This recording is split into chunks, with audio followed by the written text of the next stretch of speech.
प्रदेश की राजधानी लखनऊ में आज लगभग 55 दिन हो गए हैं और तमाम जो शिक्षक भर्ती के अभ्यर्थी हैं वो प्रदर्शन पे बैठे हुए हैं, अपनी मांगों को लेकर के बैठे हुए हैं। और इस समय वो यहाँ पर पानी की टंकी पे भी चढ़े हुए हैं।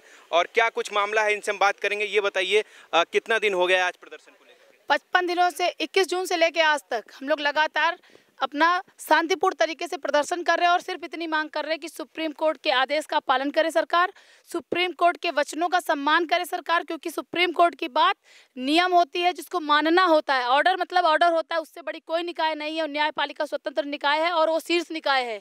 उसके आदेश का पालन करे सरकार। जो उन्होंने कहा था कि 1.37 लाख पदों को 6 माह के अंदर भरना है, कार्यकाल कंप्लीट होने आ रहा है आपका 5 सालों का। कम से कम इतना काम आप करके जाइए कि सुप्रीम कोर्ट को जो बोला गया है कि 1.37 लाख पदों को पूरा भरना है, उनको भरिए और हम सभी योग्य अभ्यर्थियों के साथ न्याय कीजिए। हम किसी चीज़ के शिकार नहीं है, योग्यता में कमी नहीं है। योग्यता में 115, 118, 117 नंबर लेके हम लोगों ने क्वालिफाई किया है। हम एकेडमिक के शिकार हैं। जिस एकेडमिक के शिकार है, जिसका विरोध करके एक टाइम पे अखिलेश सरकार में, जब अखिलेश की सपा सरकार थी, अभी हाल ही में पिछली सरकार जो थी, उसमें कांस्टेबल की वैकेंसी को उन्होंने एकेडमिक से भर्ती किया था। तब बीजेपी ने कहा था कि कोई भी प्रतियोगी परीक्षा में एकेडमिक मानक नहीं होता है, यही बीजेपी कह रही थी। और आज उन्होंने उसी का फंदा बना करके हमारे गले में डाला हुआ है। अब बताइए, 2001 में जिसने हाई स्कूल किया था, उस समय की जो कॉपी चेकिंग का तरीका था, आपका मूल्यांकन पद्धति का तरीका था, और आज का जो पद्धति है, 180 नंबर कॉमन दिए जाते हैं, 180 नंबर। अरे आप केवल हर साल का स्केलिंग कर दीजिए, आप एकेडमिक भी रखिए, हम उसके भी शिकार नहीं है। आप न्यायपूर्ण तरीके से स्केलिंग रखिए कि ईयर वाइज पूरी स्केलिंग कर दिया जाए, रिजल्ट को ईयर वाइज स्केलिंग कर दिया जाए,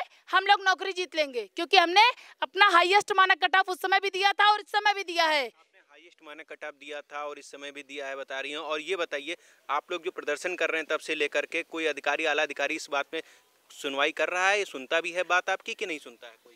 कहीं ना कहीं सर आला अधिकारी इसके जिम्मेदार हैं। हम लोग सर प्रयास किए कि मैडम से मिलने जो है, जी मैडम से मिलने जो है, हमने जो है 3 घंटे उनके दरवाजे पर बैठ करके सभी भाई बहन जितने थे साथ में बैठ के उनसे रिक्वेस्ट किया कि मैम आइए, हमसे बात करिए, हमारी बात सुनिए। हम लोग अगर आप संतुष्ट करती हैं तो चले जाएंगे।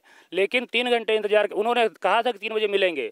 लगातार हम 12 बजे के बाद 3 घंटे तक वहाँ बैठे रहे, लेकिन ना तो वो मिलने आई। और अंततः उन्होंने ऐसा घिनौना कृत्य किया कि पीछे के दरवाजे से निकल के चली गई, हम लोग को जो है चकमा दे करके। उसके बाद वो कह रही है कि हमारे एक क्षेत्र में नहीं आता है। उसके बाद हमने जो है ये जो उनके अधिकार क्षेत्र में नहीं आता, तो क्या क्या आपको क्या लगता है किसके अधिकार क्षेत्र में बात आती होगी? मुख्यमंत्री जी के या कोई और किसी पर आपको भरोसा है? ये शासन स्तर से इस साल हो सकता है मैटर। क्योंकि वहाँ से यही मिलेगा कि हमारे बस की बात नहीं, जो काम होगा मंत्री जी के यहाँ से होगा। सिर्फ हम लोग की यही मांग है, मंत्री जी यहाँ आकर के घुटने टेक लें, यहाँ से हम लोग चले जाएंगे। क्योंकि अगर सही है तो आए, नहीं तो गलत है तो नहीं आएंगे। क्योंकि हम लोग जितने, हमारी कल तो बहन एक थी बेहोश से गिर गई। यहाँ हम लोग रात में देख रहे हैं ना, कोई स्थान नहीं, बारिश पड़े चाहे कुछ भी हो, यहाँ तक यहाँ पानी तक बंद कर दिया गया है। ऐसी प्रशासन हम लोग के साथ वो कर रही है। बहनों का वॉशरूम तक बंद कर दिया गया है। बहनें जो है हमारी वॉशरूम जाने के लिए जो है खुले में जाती हैं, और मोदी जी, योगी जी कहते हैं कि खुले में शौच बीमारी का घर है। ये बताइए, और बहनों के लिए ये कोई सुविधा यहाँ नहीं है। और यहाँ पे मना कर दिए हैं सर, जो यहाँ भाई साहब हमारे बगल में है, उनके जो है यहाँ हम लोग जाती हैं बहनें जो है। लेकिन आज स्थिति ये है कि उनको ही मना कर दिया गया है कि उनको जो हमारे भाई बैठे हैं उनको कोई भी सुरक्षा न दी जाए। पानी भी नहीं मिल रहा है, टैंकर रखा रहता है, पूरा गर्म पानी किसी तरह से हम लोग पी रहे हैं। किस हालात में यहाँ जीवन यापन कर रहे हैं।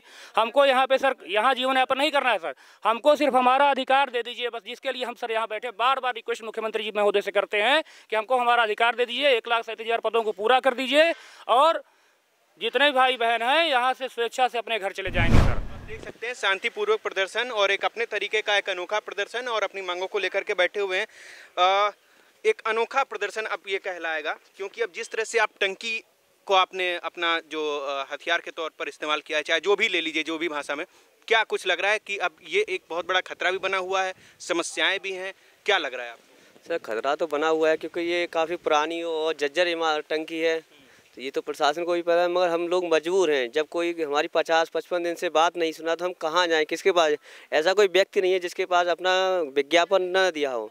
और मुख्यमंत्री जी से खुद कम से कम 8 से 10 बार मिले। आज भी गोरखपुर में हमारे टीम के लोग मिले हैं उनसे, पर वो इसको संज्ञान में नहीं ले रहे। अब क्या रीज़न है ये तो वही जानते हैं।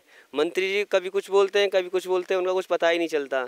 अगर इसको कोई कुछ कर सकता है तो वो योगी जी ही कर सकते हैं। 1,37,000 जो 6 महीने में भर्ती पूरी होनी थी वो 6 साल में भी नहीं होती दिखाई दे रही। एक व्यक्ति मतलब जाहिर सी बात है, अब इन लोगों का आप देख सकते हैं, इन लोगों की जो उपेक्षा है वो कहीं ना कहीं जितने भी आला अधिकारी हैं किसी से नहीं रह गई है। अब सीधे इनकी मांग है कि कहीं ना कहीं जो मुख्यमंत्री जी तक इनकी जो बातें हैं पहुँचे और वो इस बात का संज्ञान लें कि आखिर इनके साथ क्या दिक्कतें हैं, क्या परेशानी। और आज 55 दिन से भी ज़्यादा दिन अब जो होगा अगला दिन वो निकल कर आएगा। तो कहीं ना कहीं देखने वाली बात ये होगी कि अब ये जो प्रदर्शन है और अनोखा प्रदर्शन है ये किस हद तक जाता है और सरकार को कहीं ना कहीं अपनी जो बात है वो मनवा पाता है या नहीं मनवा पाता है। बहरहाल मैं कैमरा पर्सन संजय के साथ अभिषेक सिंह, JMD खबर, लखनऊ।